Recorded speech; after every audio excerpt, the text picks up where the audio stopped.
Hello, I'm going to read to you from the one and only Ivan, starting on page 237. New box. Something strange is happening. The white-coated woman is back with other humans. They place a large box in the center of the ring. It's ruby-sized. And suddenly I know why the woman is here. She's here to take Ruby away. Training. The woman leads Ruby to the box. She places an apple inside. Good girl, Ruby, she said kindly. Don't be afraid. Ruby inspects the box with her trunk. The woman makes a clicking sound with a little piece of metal she is holding in her hand. She gives Ruby a piece of carrot. Each time Ruby touches the box, she gets a click and a treat. Why is she making that clicking noise, I asked Bob. They do that to dogs all the time, Bob says. I can tell he doesn't approve. It's called clicker training. They want Ruby to associate the noise with the treat. When she does something they want, they make that noise. Great job, Ruby, the woman says. You're a quick study. After many clicks and carrots, she takes Ruby back to her cage. Why is that lady giving me carrots when I touch the box? Ruby asks me. I think she wants you to go inside, I explain. But there's nothing inside, Ruby says, except an apple. Inside that box, I say, is the way out. Ruby tilts her head. I don't get it. See the pictures of the red giraffe on the box? I think the lady is from the zoo, Ruby. I think she's getting ready to take you there. I wait for Ruby to trumpet with joy, but instead, she just stares at the box in silence. I'm not sure you understand. That box might be taking you to a place where there are other elephants, I say, a place with more room and humans who care about you. But even as I say these words, I remember with a shudder the last box I was in. I don't want a zoo, Ruby says. I want you and Bob and Julia. This is my home. No, Ruby, I say. This is your prison. Poking and prodding. The lady comes again. She brings an animal doctor with an awful smell and a dangerous-looking bag. He spends an hour with Ruby, poking and prodding, and he looks at her eyes, her feet, and her trunk. When he's done with Ruby, he enters my cage. I wish I could hide under nap tag like Bob. Instead, I do a nice loud chest beat, and after a moment, the doctor retreats. Oh, we're going to need to put this one under, he says. I'm not even quite sure what that means, but I strut around my cage, feeling victorious anyway. No painting. No one asks me to paint today. No one asks Ruby to perform. There are no shows, no visitors, unless you count the protesters. Mac stays in his office all day. More boxes. I wake up from a long morning nap. Bob is on my belly, but he isn't asleep. He's watching the ring where 4 men are placing a large metal box. It's me-sized.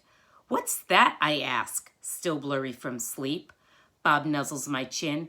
I believe that box is for you, my friend. I'm not sure what he means. Me?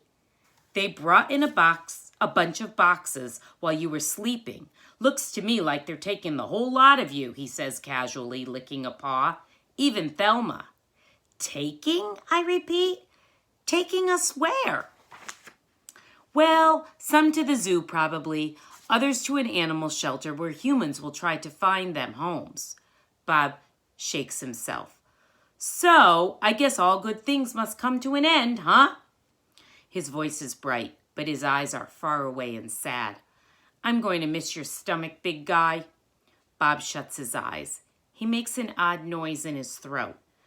But what about you? I ask. I can't tell if Bob's just pretending to sleep, but he doesn't answer. I gaze at the huge shadowy box, and suddenly I understand how Ruby feels. I don't want to go into that box. The last time I was in a box, My sister died. Goodbye.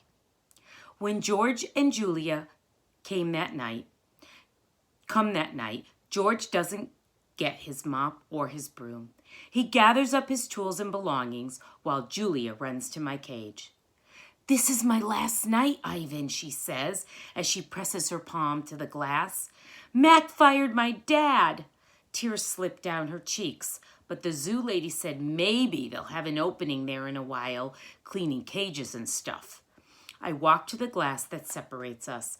I put my hand where Julia's is, palm to palm, finger to finger. My hand is bigger, but they're not so very different. "I'm going to miss you," Julia says, "and Ruby and Bob. But this is a good thing. Really it is. You deserve a different life." I stare into her dark eyes and I wish I had words for her. Sniffling, she goes to Ruby's cage. "Have a good life, Ruby," she says. Ruby makes a little rumbling sound. She puts her trunk between the bars and touches Julia's shoulder. "Where is Bob anyway?" Julia asks. She looks around, under tables, in my cage, by the trash can. "Dad," she calls, "have you seen Bob?" "Bob? Nope," George says. Julia's brow wrinkles. "What's going to happen to him, Dad? What if Mac shuts down the whole mall?" "He says he's going to try to keep it open without the animals," George says. He stuffs his hands into his pockets. "I'm worried about Bob too, but he's a survivor." "You know what, Dad?" Julia gets a gleam in her eye. "Bob could live with us. Mom loves dogs, and he could keep her company. And, Jules, I'm not even sure I have a job yet. I may not even be able to feed you, let alone some mutt. My dog walking money." "Sorry, Jules." Julia nods. "I understand." She starts to leave, then runs back to my cage. "Oh, I almost forgot. This is for you, Ivan."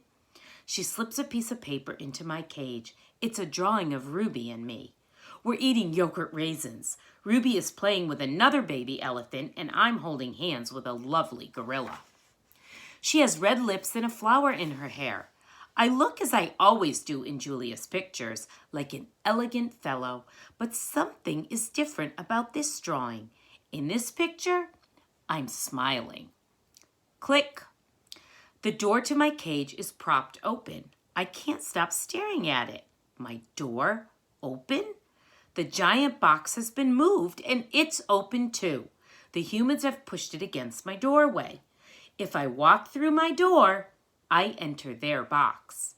The zoo lady, whose name is Maya, is here again. Click, yogurt raisin. Click, tiny marshmallow. Click, ripe papaya. Click, apple slice. Hour after hour, click after click. I look over at Ruby and she waits to see what I will do. I touch the box. I sniff the dark interior where a ripe mango awaits. Click, click, click. I have to do it. Ruby is watching me from between the bars of her cage, and this box is the way out. I step inside. An idea. After I leave the box and step back into my cage, I get an idea, a good one. I tell Bob he can sneak into my box with me and live at the zoo. "Have you forgotten? I'm a wild beast," Ivan, he says, sniffing the floor for crumbs. "I am untamed, undaunted." Bob samples a piece of celery and spits it out. "Besides, they'd notice. Humans are dumb, but they're not that dumb." Respect. "Ivan," Ruby says, "do you think the other elephants would like me?" "I think they will love you, Ruby. You'll be part of their family." "Do you think the other gorillas will like you?" Ruby asked. "I'm a silverback, Ruby, a leader." I pull back my shoulders and hold my head high. "They don't have to like me. They have to respect me." Even as I tell her this, I wonder if I can ever command their respect. I haven't had much practice being a real gorilla, much less a silverback. "Do you think the other elephants will know any jokes?" "If they don't," I tell her, "you can teach them." Ruby flaps her ears. She flicks her tail. "You know what, Ivan?" "What?" I ask. I think I'm going to go into the box tomorrow. I gaze at her fondly. I think that's a good idea, and I think Stella would have agreed. Do you think the other elements will know how to play tag? I love tag. Me too, I say, and I think of my nimble